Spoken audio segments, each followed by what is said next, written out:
حسبنا الله ونعم الوكيل. السلام علیکم ورحمۃ اللہ وبرکاتہ۔ حضرت ابو حمید ساعدی رضی اللہ تعالی عنہ سے روایت ہے کہ صحابہ رضی اللہ تعالی عنہم اجمعین نے عرض کیا، یا رسول اللہ صلی اللہ علیہ وسلم، ہم آپ پر درود کیسے پڑھیں؟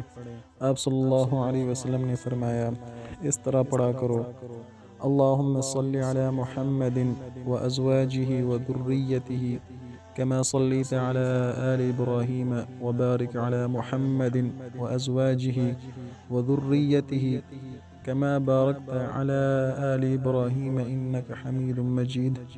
اے اللہ رحمت نازل فرما محمد صلی اللہ علیہ وسلم پر اور ان کی بیویوں پر اور ان کی اولاد پر، جیسا کہ تو نے رحمت نازل فرمائی ابراہیم علیہ السلام پر، اور اپنی برکت نازل فرما محمد صلی اللہ علیہ وسلم پر اور ان کی بیویوں اور اولاد پر، جیسا کہ تو نے برکت نازل فرمائی آل ابراہیم پر، بے شک تو انتہائی خوبیوں والا اور عظمت والا ہے۔ صحیح بخاری جلد 2 حدیث نمبر 627۔ اللہ تعالی ہمیں زیادہ سے زیادہ درود شریف پڑھنے کی توفیق عطا فرمائے۔ والسلام علیکم ورحمۃ اللہ وبرکاتہ۔